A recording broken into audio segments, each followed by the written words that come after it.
दोस्तों, Elon Musk से छिना नंबर 1 का ताज। 81 साल का ये शख्स बना दुनिया का सबसे अमीर। जानिए नेटवर्थ। अरबपतियों की लिस्ट में अचानक बड़ा उलटफेर देखने को मिला है और एलन मस्क से दुनिया के सबसे अमीर इंसान का ताज छिन गया है। अब 81 साल के लैरी एलिसन नंबर 1 पर पहुंच गए हैं। दुनिया के टॉप अरबपतियों की लिस्ट में बड़ा फेरबदल हुआ है और लंबे समय से दुनिया के नंबर 1 अमीर की कुर्सी पर बैठे एलन मस्क से ये ताज छिन गया है। 81 साल के टेक टाइकून और ओरेकल के को फाउंडर लैरी एलिसन उन्हें पीछे छोड़ते हुए दुनिया के सबसे अमीर इंसान बन गए हैं। ये कमाल उनकी संपत्ति में अचानक एक ही दिन में आए 100 अरब डॉलर से ज्यादा के उछाल के चलते हुआ है। आइए जानते हैं इनकी नेटवर्थ के बारे में। टेक दिग्गज कंपनी ओरेकल कॉर्पोरेशन ने अपने शानदार तिमाही नतीजों का ऐलान क्या किया और इसके बाद अचानक दुनिया की टॉप अरबपतियों की लिस्ट में खलबली सी मच गई।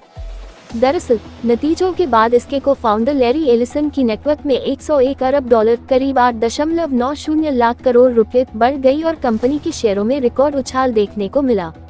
ब्लूमबर्ग बिलियनियर्स इंडेक्स के अनुसार अचानक आए इस उछाल के चलते न्यूयॉर्क में सुबह 10:10 तक एलिसन की संपत्ति 393 अरब डॉलर पर पहुंच गई और इसके साथ ही उन्होंने एलन मस्क को पीछे छोड़ नंबर 1 अमीर की कुर्सी पर कब्जा जमा लिया। इस समय पर लंबे समय से दुनिया के सबसे अमीर इंसान रहे एलन मस्क की नेटवर्थ 385 अरब डॉलर दर्ज की गई। किसी भी अरबपति की संपत्ति में एक ही दिन में आया ये अब तक का सबसे बड़ा उछाल है। लैरी एलिसन को मिली इस उपलब्धि के साथ ही टेस्ला और स्पेसएक्स जैसी कंपनियों के मालिक एलन मस्क का विश्व के सबसे धनी व्यक्ति के रूप में लंबा कार्यकाल समाप्त हो गया।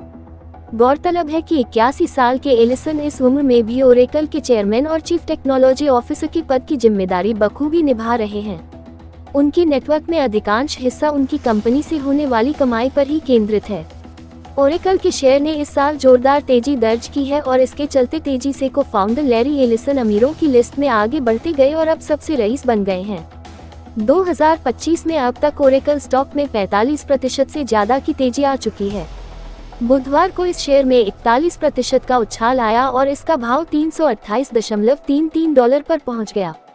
इससे पिछले कारोबारी दिन एलिसन का शेयर 241.63 डॉलर पर क्लोज हुआ था, लेकिन बुधवार को तूफानी तेजी के साथ ये 319.19 डॉलर पर खुला और फिर तेज रफ्तार पकड़ते हुए 345.72 डॉलर तक पहुंच गया था। टेस्ला और स्पेसएक्स सीईओ एलन मस्क ने पहली बार 2021 में दुनिया की सबसे अमीर इंसान का ताज अपने नाम किया था। हालांकि इसके बाद कुछ समय के लिए ये अमेजन के फाउंडर जेफ बेजोस और एलवीएमएच के चेयरमैन बर्नार्ड अर्नोल्ट के पास रहा, लेकिन बीते साल फिर संपत्ति में तेज उछाल के चलते मस्क ने नंबर 1 पायदान पर कब्जा जमा लिया था। लेकिन टेस्ला के शेयरों में इस साल अब तक आई तगड़ी गिरावट का असर सीधे उनकी नेटवर्थ पर दिखा। टेस्ला शेयर 13% तक फिसला है।